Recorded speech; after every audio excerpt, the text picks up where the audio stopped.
Doctor Dasharath, आपने जो अपना कैरियर शुरू किया, बतौर अध्यापक शुरू किया, और आपका एक प्रिय विषय था, उसी में आपने अध्यापन किया। बताएं कि ये अध्यापन का कैरियर कैसे शुरू हुआ, कब हुआ? मेरा कैरियर शिक्षक के रूप में प्रारंभ नहीं हुआ। मैंने जब अपनी बीएससी पूरी की थी, उसके बाद इंडियन ब्यूरो ऑफ माइंस, जो सेंट्रल गवर्नमेंट का एक ऑर्गेनाइजेशन है, ministry of steel and mines का, उसमें मैंने जॉब किया। सन 1975 था, इमरजेंसी का दौर था। इमरजेंसी के दौर में उस वक्त केंद्रीय सरकार की नौकरी बीएससी करते ही लग जाना, जैसे ऐसा लगता है कि बहुत बड़ी उपलब्धि हो गई हो। तो हमने ज्वाइन कर ली। 2 वर्ष तक मैंने वहाँ नौकरी की, बड़े आनंद से नौकरी की, बड़ी अच्छी तरह से नौकरी की। वहाँ काफ़ी सीखा। सीखने के बाद में मन में लगा कि यदि मैंने यहाँ पर कंटिन्यू किया तो मेरा शैक्षिक विकास अवरुद्ध हो जाएगा।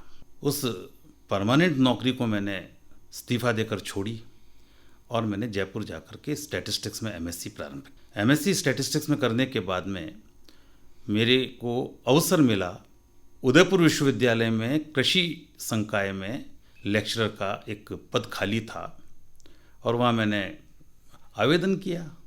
उस काल में वहाँ पर कृषि संकाय के अंदर आवेदन करने पर एडहॉक नौकरियाँ दी जाती थी। मुझे भी एडहॉक नौकरी मिली। यह मेरे लिए बड़ी उपलब्धि थी।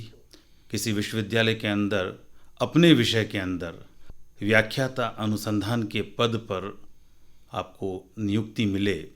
एक खतरा जरूर था कि एडहॉक है, पर मुझे विश्वास था कि एडहॉक तो, क्योंकि परमानेंट इंटरव्यू नहीं हुए हैं इसलिए एडहॉक है, और जब परमानेंट इंटरव्यू होंगे तो निश्चित रूप से यदि मुझ में काबिलियत होगी तो मेरा चयन होगा, और नहीं होगी तो मुझे और आगे प्रेरणा मिलेगी, कुछ और मेहनत करके सीखूं। तो इस प्रकार से मैंने 1980 दिसंबर 1980 के अंदर कृषि महाविद्यालय के अंदर सांख्यिकी विभाग में व्याख्याता अनुसंधान के पद पर मैंने ज्वाइन किया, और तब से मैं इसी विषय के साथ पढ़ रहा हूँ, पढ़ाया है, अनुसंधान में काम किया है, और विभिन्न विषयों के, मैं आपको, ये मेरे लिए प्रसन्नता की बात है कि कृषि संकाय के 14 विषय, होम साइंस के 5 विषय, इंजीनियरिंग के सारे विषय, डेयरी साइंस के विषय, इसके अतिरिक्त इनमें तो मैंने, जिसे कहें कि तकनीकी रूप से पीएचडी स्टूडेंट्स का एडवाइज़र रहा हूँ मैं। और मैं आपको इतना ही कहूँगा कि अगर किसी से कहूँ अंदाज़ लगाओ कितने विद्यार्थियों की एडवाइजरी कमेटी में रहा हूँगा, तो कोई कहेगा 25, कोई कहेगा 50, कोई बहुत अधिक सोच के कहेगा 100, और मैं उनसे कहूँगा मैं 500 से अधिक पीएचडी स्टूडेंट्स की एडवाइजरी में मैंने एज एन एडवाइज़र काम किया है। हालांकि एडवाइजरी कमेटी होती थी, पर इतना नंबर, इतना बड़ा नंबर, यह बहुत कम लोगों को अवसर मिलता है कि इतने लोगों का विश्वास जीत करके उनके अनुसंधान के अंदर उनको सहायता दे सके। ईश्वर की कृपा रही, और जो भी विद्यार्थी मेरे संपर्क में आए उनका मेरे प्रति विश्वास रहा, इसलिए मैं ये कर पाया। तो शौर्य जी, आप बताएं कि जब आपने सांख्यिकी जैसे विषय का चुनाव किया, एक तो ये कि इस विषय के बारे में शायद बहुत सारे श्रोता भी नहीं जानते होंगे, बहुत अनभिज्ञता है, और उसके साथ ये अनभिज्ञता भी है कि इस विषय का क्या वैज्ञानिक उपाय देता है और इसका समाज में क्या उपयोग है, और ख़ास तौर पर अध्ययन और अध्यापन में क्या उपयोग है, थोड़ा सा बताएं। इस सारे विषय को और आपकी इतनी सारी क्वेरीज को मैं केवल कम से कम शब्दों में बताना चाहूँ, जिसे कि आप बहुत अच्छी तरह से समझ लेंगे। कभी आपने अपने घर में आपकी श्रीमती जी से अच्छा खाना बनाने को कहा है क्या? जब वो अच्छा खाना बनाती है और उसके अंदर सब्जियां बनाती है, मिठाई बनाती है, चपाती बनाती है, तो अब एक कंटेंट होता है, लौंग, करी लीव्स, इलायची, इनकी सब्जी नहीं बनती है, पर इनके बिना भोजन अच्छा नहीं बनता। तो सांख्यिकी के बिना कोई भी अनुसंधान वह फ्रेग्रेंस नहीं ला पाता, वह स्वीकार्यता नहीं ला पाता। तो सांख्यिकी तो आज के संदर्भ में ऐसा कौन सा क्षेत्र है जहाँ पर सांख्यिकी का अनुप्रयोग नहीं हुआ है, नहीं होता है।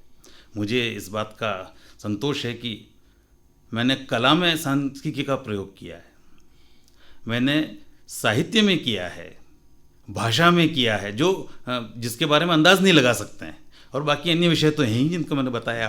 दशरथ जी, सांख्यिकी के बारे में थोड़ा सा लोगों को पता तो चला, लेकिन एक ये भी कहा जाता है कि भारत एक ऐसा राष्ट्र है जिसने आज़ादी के बाद सांख्यिकी या इसके आंकड़ों का बहुत ज़्यादा अच्छा इस्तेमाल नहीं किया, क्योंकि जहां समूह में इस तरह के आंकड़े होते हैं तो उनके आधार पर योजनाएं बनती हैं और सफल भी होती है, जैसा कि पश्चिम में हुआ। इस आरोप में कितनी सच्चाई है? यह आरोप नहीं है, यह वस्तुस्थिति है। आरोप को तो प्रूव करना पड़ता है, आरोप को डिस्प्रूव भी करते हैं, पर वस्तुस्थिति को सबको स्वीकार करना चाहिए। ये बात तो सही है। सच्चाई की इसमें कमी होने का, सच्चाई में कमी होने की कोई गुंजाइश नहीं है। और सांख्यिकी का ज्ञान और सामान्य ज्ञान जिसे सांख्यिकी का कहें, वो हर व्यक्ति के लिए अपेक्षित है, और जिसे हम कहें कि प्राय व्यक्ति इससे अनभिज्ञ रहते हैं। आंकड़े और आंकड़ों का इस्तेमाल, और ख़ास तौर पर यूँ देखा जाए तो जनगणना हमारे यहाँ एक हुआ करती है, अगले बरस भी होनी है, अगर कोविड का संकट नहीं रहा तो शायद हो भी जाए। और उसके साथ साथ आर्थिक सर्वेक्षण और बहुत सारी ऐसी, या यूँ मान के चला जाए कि आधार कार्ड के ज़रिए भी बहुत सारे आंकड़े या सांख्यिकी का डेटा हमारी सरकारों के पास इकट्ठा होता है। हर सरकार नए कार्ड, नई स्कीम्स भी लेकर आती हैं। कुछ ऐसा आपको लगता है कि हो सके कि ये सारे आंकड़े अब जब इलेक्ट्रॉनिक युग है, बहुत आसानी से इकट्ठे होकर हमारी योजनाओं में मदद कर सकें? निस्संदेह इसमें कोई शक की गुंजाइश ही नहीं है। और मुझे प्रसन्नता है ये बात बतलाते हुए कि हमारा देश इस दिशा में आगे बढ़ रहा है। यह जो आधार कार्ड की आपने बात की, कहने के लिए एक छोटा सा कार्ड है, पर जिस तरह से आधार से आप इसको भी लिंक करें, आप इसको भी लिंक करें, आप इसको भी लिंक करें, इसका मतलब आपके संबंध में सारी जानकारी एक जगह इकट्ठी की जा सकती है और की जा रही है। आधार कार्ड के साथ आपका टेलीफोन नंबर, मोबाइल नंबर भी लिंक हो रहा है। आधार कार्ड के साथ आपका बैंक अकाउंट भी लिंक हो रहा है। आधार कार्ड के साथ आप कहीं पर भी जाएं, आपका आधार कार्ड का नंबर ये बता दिया कि यह अमुक व्यक्ति यह है। और जब आधार कार्ड बनता है तब उस व्यक्ति के सारे अंगुलियों के प्रिंट लिए जाते हैं, आँखों की पुतलियों के पिक्चर लिए जाते हैं, उसका प्रिंट्स लिए जाते हैं, क्योंकि वो केवल एक ही व्यक्ति का हो सकता है, दूसरे का नहीं हो सकता। तो ये इस दिशा में आगे बढ़ रहे हैं। 130 करोड़ लोगों का देश है अपना, जहाँ पर मैं एक वापस समझने के लिए कहूँ कि बैलगाड़ी की तकनीकी से लगा करके मंगल मिशन तक की तकनीकी एक साथ एक समय पर मौजूद है। तो ऐसे देश के अंदर जहाँ अशिक्षा भी है, जहाँ अंतर्राष्ट्रीय स्तर के विद्वान भी हैं, जहाँ पर गरीब भी है, जहाँ पर दुनिया के अच्छे 10 अमीरों में से अमीर भी हैं, ऐसी स्थिति के अंदर इनको ठीक दिशा पे लाने में थोड़ा समय लगेगा। पर सरकार के जो प्रयत्न हैं, आप देखिए सरकार का प्रयत्न, जब जनधन खाते खुलवाए गए, किसी ने अंदाज लगाया था कि जनधन खातों का कितना बड़ा उपयोग होगा और कितना सही उपयोग होगा? और जब ये खाते खुले, आधार कार्ड बना, तो कितने राशन कार्ड को विलोपित हो गए, इनका एग्जिस्टेंस ही नहीं रही। ये सब हम जान रहे हैं इन चीज़ों को। तो ये चीज़ों को स्मूथ करने के लिए बहुत आवश्यक है और सांख्यिकी का इसमें उपयोग हो रहा है। दशरथ साहब, अभी एक नई बात हमारे प्रधानमंत्री कह रहे हैं कि हमारा एक हेल्थ कार्ड भी बनेगा, और एक और चीज़ सुनने में आ रही है वो है कि 1 नेशन 1 कार्ड, यानी राशन कार्ड भी ऐसा नहीं है कि एक स्टेट का अलग हो। ये आंकड़े एक साथ इकट्ठे होकर एक व्यक्ति का एक तरह से एक डेटाबेस बने, इससे क्या मदद होगी? आज की तारीख में मैंने अभी एक अंक बोला था, हम 130 करोड़ के देश हैं।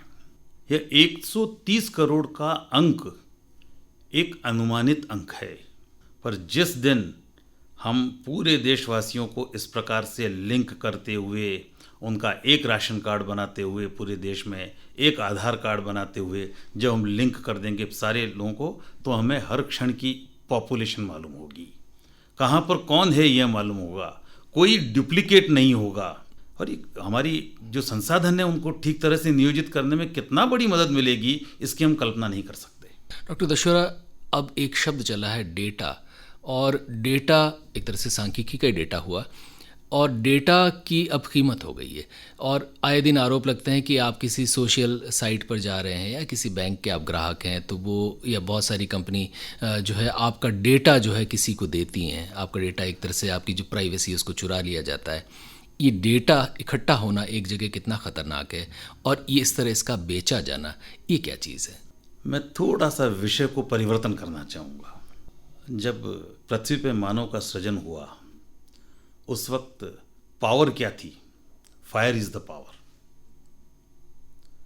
जिसका आग है वो आग जला करके अपने आप को बचाता था और अपने आप को ताकतवर समझता था। बाद में समय आया muscle power is the power. बाद में समय आया, मैं थोड़ा शॉर्ट में ही बोल रहा हूँ, power comes from the barrel of a gun. जिसके हाथ में पिस्तौल है वो पावरफुल है। बाद में समय आया नॉलेज इज़ पावर। बाद में समय आया इंफॉर्मेशन इज़ पावर। आज access to information is power. Information आपके पास होगी, आप काम में लेना नहीं जानते, पर मेरी पहुंच आपके पास इन्फॉर्मेशन है वहाँ तक है, तो मैं पावरफुल हूँ। तो दुनिया में पावर की डेफिनेशन डाटा से होगी। जहाँ डाटा होंगे, जहाँ पे जानकारी होगी, डाटा का मतलब ये नहीं कि स्ट्रेट डाटा। डाटा का मतलब कि किसी एक टॉपिक के ऊपर सुनियोजित तरीके से संग्रहित किए हुए समंकों का कलेक्शन, उनको हम डाटा कहेंगे, रेलेवेंट डाटा कहेंगे। और वो जिसकी जहाँ तक पहुँच होगी वो उतना पावरफुल होगा। अब आज बहुत अधिक मुझे जिम में जाकर के ताकत बढ़ाने की ज़रूरत नहीं है। मुझे डाटा तक पहुँच और उनको काम में लेना आना चाहिए।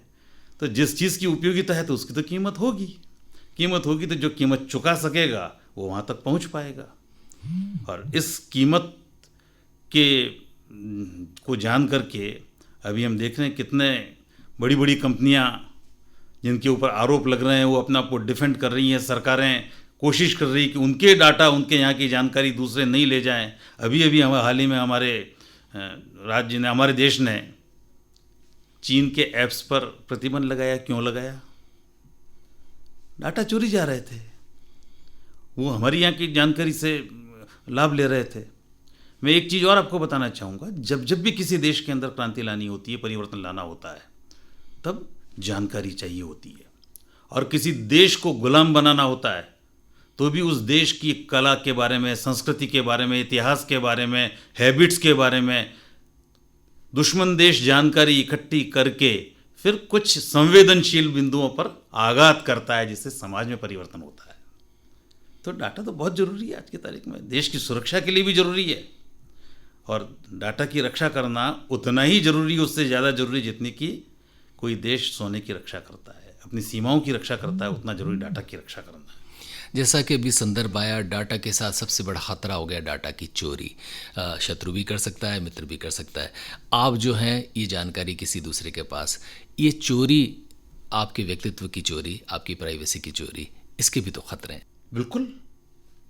निजता पर अधिकार व्यक्ति का खुद का ही होता है। हम केवल इस आधार पर कि मुझे अधिकार है सब जगह पहुंचने का, सब जानकारी लेने का, आप जब स्नान कर रहे होते हो मैं आपके बाथरूम में झांकूं, ये अधिकार मुझे कोई कानून नहीं देता। तो निजता की रक्षा होनी चाहिए, और निजता की रक्षा करना किसी भी देश के, किसी भी तंत्र के और मानव समाज की किसी भी व्यवस्था का यह अंग है कि निजता की रक्षा करे। तो व्यक्तिगत डाटा यह बिल्कुल कॉन्फिडेंशियल रहना चाहिए। यदि किसी तरह से हमें समाज के लिए उस तरह के डाटा की आवश्यकता है, तो मैं उदाहरण देता हूँ कि मेडिकल साइंस के अंदर यदि हम एक बहुत ही खतरनाक बीमारी का नाम लें, एड्स का नाम लें, एड्स पर शोध करनी है, तो एड्स के पेशेंट का डाटा चाहिए, और उसका नाम और उसका पता रिवील नहीं करते हैं हम, हॉस्पिटल भी नहीं करता है। एड्स का पेशेंट कोई है तो उसके बारे में, उसकी डिजीज़, उसके ब्लड के पैरामीटर्स, उसकी ये वो कुछ भी ले लेंगे, पर वो पेशेंट कौन है आप पता नहीं लगा सकते। और अगर आपने लगाने की कोशिश की तो आप क्राइम कर रहे हैं। ये व्यवस्थाएं करनी पड़ेगी, हमें निजता की रक्षा करनी पड़ेगी। डॉक्टर दशोरा, ये बताएं कि अब जब तकनीक और उसके साथ डेटा का संग्रहण और उसका इस्तेमाल और उसका अच्छा इस्तेमाल होने की बहुत सारी संभावनाएं बनी हैं, और हमारा देश भी इसमें कार्य कर रहा है, क्या क्या आपको लगता है कि अभी भी हमारे देश में डाटा संग्रहण और उसके साथ जनता की जो उपयोगी योजनाएं हैं उसके इम्प्लीमेंटेशन में कमियां हैं जिन्हें दूर किया जा सकता है? बहुत कमियां हैं, क्योंकि मैं इस विषय का विद्यार्थी हूँ, इस विषय को पढ़ाया भी है, और समाज में इस विषय की उपयोगिता को भी समझता हूँ। इसलिए सबसे पहली बात तो यह है कि हम अपनी जानकारी देने में संकोच करते हैं। हम अपनी सही जानकारी नहीं देते हैं। हम उस स्तर से लेकर के हमें डाटाओं समंकों को ठीक तरह से संग्रहित करके उनको उचित उपयोग लाने की व्यवस्था करनी पड़ेगी। जो आज जैसे एक दुकानदार है, फ़र्ज़ कीजिए वो 1 लाख रुपए महीने के कमा रहा है, लेकिन उसको लगता है कहीं टैक्स की चपेट में ना आ जाए, तो जानकारी ये दे रहा है कि वो महीने के 2,000 कमा रहा है। या कोई व्यक्ति किसान कह रहा है कि मेरी सिर्फ 1,500 की कमाई है, उसके पास टीवी है या दूसरी चीज़ें हैं, तो वो जानकारी नहीं दे रहा। तो ये गैप्स भी कुछ परेशानी करते हैं। डाटा गैप तो ये हैं ही, और इनको किस स्तर तक हम स्वीकार करते हुए भी आगे बढ़ सकते हैं। पर जो डाटा इकट्ठे किए जा रहे हैं, वो प्रामाणिक हो, ये तो हमें आवश्यक है। लैब में मैं कोई एक्सपेरिमेंट कर रहा हूँ, उसका डाटा जो रिपोर्ट कर रहा हूँ वह प्रामाणिक है, वह सही है, इस बात की गारंटी कौन ले रहा है? जो डाटा इकट्ठे किए गए हैं उसका एनालिसिस किया गया है, वह ठीक किया गया है। क्योंकि जिसने डाटा इकट्ठे किए वो एनालिसिस टेक्निक्स नहीं जानता। उसने किसी से पूछा, उसने कहीं देखा, उसने कुछ कर दिया, और जो उसको फिर देख रहा है कि उसके रिजल्ट्स को लेके वेरीफाई कर रहा है या उसके आधार पर पेपर छाप रहा है, रिसर्च वो छाप रहा है, उसने ओरिजिनल डाटा का खुद ने एनालिसिस नहीं किया है। तो ये बहुत बड़े गैप हैं। इसके लिए आवश्यकता यह है कि जिस प्रकार से अकाउंट्स के फील्ड में हमने व्यवस्था ने कर रखा है कि सीए एक अधिकृत व्यक्ति जो अकाउंट्स के चेक करके कहता है कि ठीक है, तो क्या किसी सांख्यिक वित्त की सर्टिफिकेशन की ज़रूरत नहीं है कि उसने ठीक किया है? यदि ऐसा किया जाए तो निश्चित रूप से लाभ मिलेगा। मैं सीए के द्वारा किए गए सर्टिफिकेशन के वैधता पर प्रश्न चिन्ह नहीं कर रहा, क्योंकि लोग बाग इस पर भी कहते हैं कि सीए से आप करवा लेंगे, ये कर लेंगे। मैं उस दिशा में नहीं जाना चाहता। फिर भी एक प्रक्रिया है, और एक व्यक्ति ठीक बैठा हुआ है तो वो कमियां बता देगा। सीए यह भी जानता है कि कानून के अंदर क्या क्या प्रावधान है जिससे कि उसके क्लाइंट को लाभ हो सकता है, तो वो बताएगा, पर कानून की सीमाओं में बता रहा है, वह ग्राह्य है। यही स्थिति जो रिसर्च के डाटा हैं, जो एक्सटेंशन के डाटा हैं, जो जनरल डाटा हैं, उनको सर्टिफाई करने के लिए भी कोई एक ऑथोराइज्ड पर्सन, क्वालिफाइड पर्सन होना चाहिए, एजेंसी होनी चाहिए, जिसका अभाव है यहाँ पर।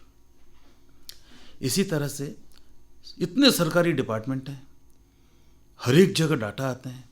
मैं तो उदाहरण के तौर पर हॉस्पिटल, अपना जनरल हॉस्पिटल देख लें, कितने लोग रोज आ रहे हैं, कितने पेशेंट्स रोज आ रहे हैं, कितनी तरह की इंफॉर्मेशन जनरेट हो रही है, रिकॉर्ड भी कर रहे हैं, पर वो जाकर के बंद हो जाते हैं। अब आज तक किसी ने उन डाटा को निकाल करके नहीं देखा। तो उन डाटा को निकाल करके, देख करके यदि आदमी उसको एनालाइज करे, उसमें से कुछ कंक्लूजन निकाले, तो कितना लाभ सोसाइटी को होगा। मैं तो इसका प्रैक्टिकल एग्जांपल बता दूं। मैं स्टैटिस्टिक्स का विद्यार्थी हूं। मैंने अपनी पीएचडी इसी मेडिकल कॉलेज से डाटा कलेक्ट करवा करके, एनालाइज करवा करके मेडिकल स्टैटिस्टिक्स में की है। यही स्थिति आपके राशन कार्ड के ऊपर आएगी, यही स्थिति आपके रोडवेज की आ जाएगी, आपकी मिनरल की आएगी। मतलब ऐसा कौन सा फील्ड है जहाँ पर नहीं आए? तो ये सवाल ये है कि वहाँ पर जानने वाला, समझने वाला व्यक्ति हो, जो उसको ठीक तरह से संग्रहित करवा करके उनको वैलिडिटी को सर्टिफाई करते हुए उनका प्रोसेसिंग और एनालिसिस करवाए। तो उसके लिए बहुत बड़ी मैन पावर की ज़रूरत है, एक सिस्टम की ज़रूरत है, वो अभी हमारे यहाँ नहीं है। डॉक्टर परमेंद्र कुमार दशौरा, जाते जाते ही बताएं कि आप इतने साल अध्ययन, अध्यापन और उसके बाद शोधार्थी या यूं मान के चलिए बतौर चिंतक कार्य किया है, और राष्ट्र के प्रति भी आप चिंतित हैं, और राष्ट्र का जो डेटा है जो हम इकट्ठा कर रहे हैं किसी भी ढंग से, और उसको लेकर जो भी योजनाएं बनी, जो भी काम हुए, उनसे असंतुष्ट होते हुए भी क्या क्या सुझाव अब आप और देंगे जो किए जा सकते हैं जल्द ही, ताकि हमारे इन आंकड़ों की वजह से हमारे विकास में मदद हो? मेरा सुझाव पहला ये है कि लोगों की रुचि और समझ बढ़ाई जाए, और वह प्राथमिक कक्षाओं से शुरू होगा। प्राथमिक कक्षाओं से, अभी नई शिक्षा नीति आई है, इस पर भी कभी अपन विचार कर सकते हैं, पर व्यक्ति के मौलिक चिंतन को हम थोड़ा सा बढ़ावा दें, उसके रीजनिंग को थोड़ा बढ़ावा दें। जब रीजनिंग को बढ़ावा देंगे तो स्वतः व्यक्ति कहीं पर भी देख करके उसमें से तत्व निकालने की कोशिश करेगा। आज आप देखें, मुझे आपके बारे में ज़्यादा नहीं पता है, पर जब आप स्कूल में पढ़ते थे तो आपको दो विषय बड़े कठिन लगते थे, गणित और अंग्रेजी। घर वाले भी परेशान रहते थे, आप नहीं तो आपके साथी ट्यूशन भी गणित और अंग्रेजी की करते थे। तो ये गणित जो है, ये गणित मूल है सांख्यिकी का। तो इसके प्रति लोगों की रुचि बढ़े, अभिरुचि बढ़े, तो ये हमारे लिए बहुत आवश्यक है। और जब ये प्रारंभ से जब इस दिशा में प्रयत्न होंगे तो निश्चित रूप से हम लॉजिकल थिंकिंग की तरफ आगे बढ़ेंगे। एक तर्कयुक्त चिंतन, युक्ति युक्त चिंतन और उसके बाद तथ्यात्मक गवेषणा, हम इनके ऊपर जब जाएंगे, इसके ऊपर जोर देंगे तो हमारे सब तरफ से रास्ते खुले रहेंगे। और यदि हमने कई सुनी बातों पर विश्वास करना शुरू किया, एनेक्डोट्स पर विश्वास करना शुरू किया, तो निश्चित रूप से बाधाएं बहुत आएंगी इसमें। मैं आज भी आश्वस्त हूँ कि जिस तरह से अपना देश प्रगति कर रहा है, जिस तरह से शिक्षा का प्रचार हो रहा है, प्रसार हो रहा है, तो लॉजिक भी बढ़ रहा है, लॉजिकल थिंकिंग भी बढ़ रही है, आदमी की रैशनैलिटी भी बढ़ रही है और सांख्यिकी का उपयोग भी बढ़ता जा रहा है। तो इसमें मुझे इसके भविष्य में और भविष्य के मानवता इसका कितना अधिक उपयोग कर पाएगी, इसमें मुझे संदेह नहीं है, पर जितना जल्दी हो सके उतना अच्छा है। डॉक्टर परमेंद्र कुमार दशोरा, आपका हृदय से आभार।